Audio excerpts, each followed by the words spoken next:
Welkom terug by die groot ontbyt. Ons selfs vanmôre met Danita Meyering en Heinrich Sutton. Nou kom ek vertel vir jou waaroor. Dis die eersdagstyds vir die Atterbury Nasionale Klavierkompetisie en dit vind plaas die 22ste tot die 26ste Oktober by die Atterbury Fair Tree Atterbury Theater in Pretoria. Nou Danita is 'n mede-organiseerder en Heinrich, behalwe vir die feit dat hy matriek is en moet eksamen skryf, is hy ook een van die vorige kompetisie se vorige wenners. So dis lekker om hulle in die ateljee te hê. Goeiemôre julle. Goeiemôre. Dis lekker om julle by ons te hê. Heinrich, toe jy instap, toe wonder ek, skryf jy rekenaar? Jy skryf nie nou vandag nie. Nee, daarom nie vandag nie. Ja. Daarom nie vandag nie. Goed. Nee. Nou maar goed, netjies, ons bly om te hoor, want Jennifer sal iets oorkom as sy weet sy het effek gehad op jou matriekpunt. Ja, hy het daarom eers teen agter die rug. So hy is ingelyf daarvoor. Ja. Danita, kom ons begin by jou. Hoe lank is die kompetisie nou al aan die gang hierdie? Die kompetisie is in 2011 gestig, so hierdie jaar is ons 14de jaar. Het sou 15 gewees het, maar COVID het ons ongelukkig 1 jaar gevang. 1 jaar ontneem. Yes, maar dit is in 2011 gestig deur Claudine van Breda en Dr. Willie de Jager. En sedertdien hardloop hierdie kompetisie nog elke jaar in Oktober maand. Vir mense wat nie weet hoe hierdie kompetisie werk nie, voordat ons nou by die Atterbury deel kom, hoe werk dit? Skryf mense in, gaan mense rond en ons uitdin rond is, of hoe werk die kompetisie? So die kompetisie is spesifiek, wat ons kompetisie bietjie meer uniek maak van ander kompetisies. Dit is uitsluitlik net klavierspelers. Daar's klomp musiekkompetisies in die land, maar dan is dit sê maar strykers en blasers en so. So hierdie kompetisie is uitsluitlik vir klavierspelers. En enige iemand kan inskryf wat 'n Suid-Afrikaanse burger is of permanente verblyfreg het. Okay. En dit is tot en met die ouderdom van 19 jaar. So die kompetisie word in 3 kategorieë gesit. Ons het ons 12 jaar onder, 15 jaar onder en 19 jaar onder. En hulle skryf dan in met 2 stukke en ons het 'n onafhanklike persoon wat die audisies doen. En so word hulle gekeer en ons het hierdie jaar 36 kinders gekeer oor die land wat deel. 36. Heinrich, jy het al gewen, né? Ja, ek was die 2023 wenner. In watter kategorie? Die algehele wenner. Algehele wenner. Die algehele wenner. Wat jou nee, jy's nie ou vir kategorieë. Heinrich, sien dat jy nog gewen het. Jy het nou al 'n rukkie gehad om in sê nou maar sê in daai roem of daai prys te waardeer vir wat dit was. Wat het gebeur intussen as dit kom by klavier?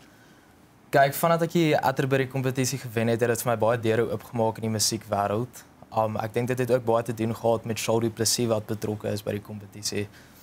Hy het my baie ingesleep in korporatiewe funksies en privaat funksies en groot konserte soos hierdie jaar se R&B Starlight Classics in die Kaap. Ja, dit is omtrent 'n grootte. Ja, en ek voel dit het my op die soort van op die map gesit in die musiekwêreld, die Atterbury kompetisie, want van toe af het ek net geleenthede gehad wat ingestroom het van oral af. Ek het byvoorbeeld 2 weke terug het ek met die Johannesburgse Filharmoniese Orkees 'n balletkonsert gedoen waar ons 'n volle klavierkonsert gespeel het en ek meen die lys gaan uit aan. Dit was absoluut 'n voorreg om so ietsie te kon wen.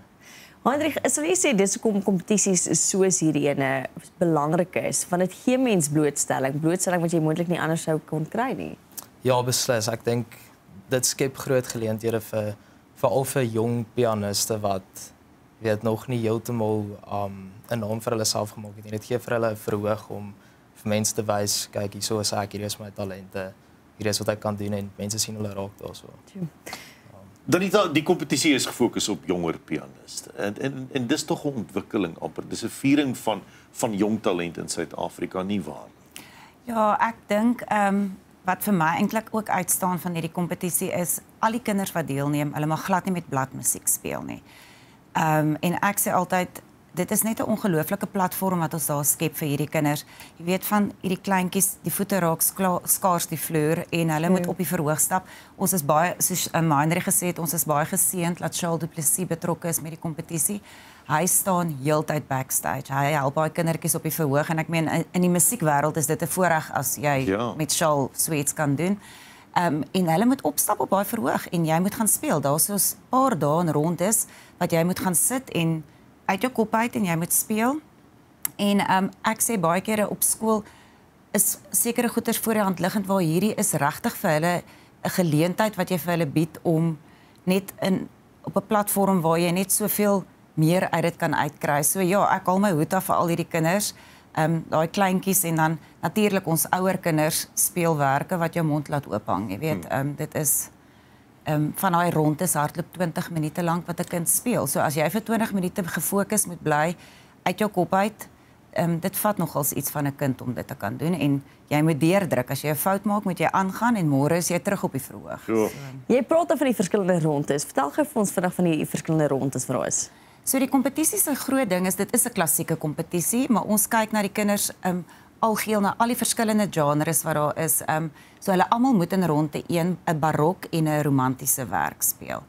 En dan speel almal in ronde 2 wat nou Vrydag is, speel hulle 'n klassiek en 'n modern of 'n impressionisties en dan van daar af word hulle kan ek maar sê uitgesif. Dan word dit die aangekondig wie is in die semifinaal en dan beweeg hulle aan Saterdag die semifinaal en dan val daar nou nog uit en dan Sondag is nou die groot finaal. Maar soos hulle aanbeweeg, begin die kinders al geld kry ook. Jy weet, hulle ja. So nee, Heinrich sal vir julle sê daar's 'n lekker geldjie vir die skoolkinders ook in op hierdie deel. Hoe is daar's iets finansiëel ook? Dis wonderlik. Ja. Waarmee het jy jou geldjie gespandeer? Wat het jy gekry?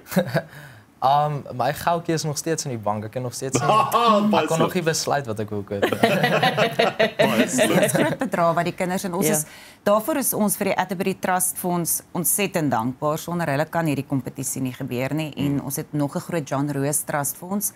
En soos ek sê, hierdie kinders stap regtig met 'n groot bedrag geld weg en dan deel van die wenner is ons bring hulle volgende jaar terug of vir die opening en ook deel van die Atterbury Klassiek week wat so in Mei maand Charles hulle het so Atterbury Klassiek. Hulle kry 'n vol konsert ook om te kom optree in Mei maand volgende jaar. So Heinrich, jy gaan betrokke wees ook by hierdie jaar se kompetisie en gaan jy opvoer?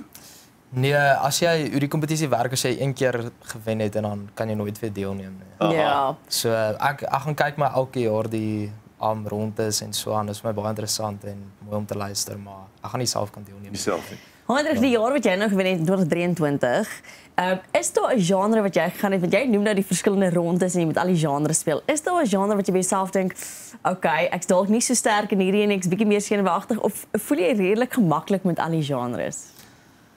Ek op hierdie stadium voel ek eintlik baie gemaklik met al die genres, maar ek onthou toe ek bietjie jonger was, het ek veral gesukkel met klassiek. Want dis baie definitief wat jy kan definitief hoor as ek nou reg speel en as ek nou verkeerd gespeel het. Jy kan nie soveel jou foute wegsteek nie. As jy nou meer die moderne atonale goed speel, dan kan jy soort van jou foute toesmeer saam met die musiek. Ja. So voor so 'n kompetisie, hoe lank oefen jy per dag? Kyk in 2023 toe ek gewen het, toe ek baie hard geoefen. Ek het daai tyd omtrent vir maklik 4 ure 'n dag geoefen aan die 5 stukke wat ek gespeel het by die kompetisie. So nee, daar gaan baie werk en kinders het baie tyd in om goed te kan vaar in die kompetisie, ja. As 'n mensekind in so 'n kompetisie betrokke raak, mense is tog so trots. Almal wil gaan kyk, familie wil kyk. Nou hoe werk dit? Want dit lyk vir my daar aan die begin kan 'n mens kom kyk sonder om kaartjies te koop. Ja, so môre aand is die amptelike opening en ons bring vorige jaar se wenner. So Heinrich het laas jaar vir ons die opening gedoen want hy het 2023 gewen. So Chanda Lupambo wat laas jaar gewen het, is nou môre aand. Hy doen die opening en dan is dit gratis vir die publiek. So ons nooi regtig die mense uitkom asseblief en kom ondersteun en donderdag en vrydag en saterdag se rondes is ook gratis. Dit is oop vir die publiek om te kom kyk. Ons dit begin 9:00 in die oggende tot so 5:00 in die middag. En jy kan enige tyd instap. En ek dink dit is net altyd lekkerder. Heinrich sal ook kan sê, dis lekker om vir mense te speel. Jy weet, as daar nou 3 of net die ma en die pa en die ouma sit, is dit nogals, jy weet, die handeklap is maar sag. Jy weet, so dit is lekker as mense vol gehoor kan hê. En dis lekker, mense kan daar gaan ietsie eet en stap in en kom kyk en dan net Sondag met ons finaal is die kaartjies op SeatMe.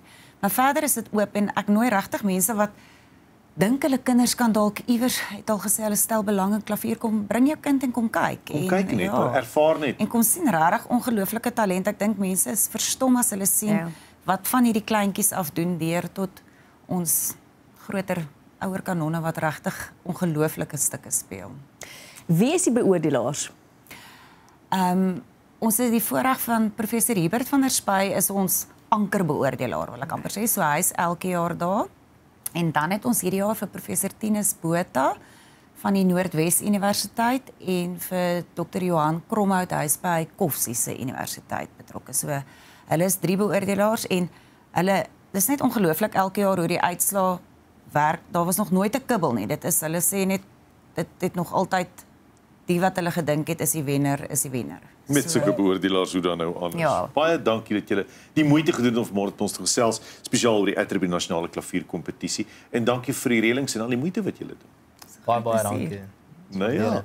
Dis nou 'n lekker ding om te gaan kyk by die Fairtree Atterbury Theater van die 22ste tot die 26ste Oktober. Gaan kyk 'n bietjie hoe jong talent in Suid-Afrika hulle merk maak. Nou ja, as ons terugkom na die advertensiebreek, dan gesels ons 'n bietjie oor ander musiek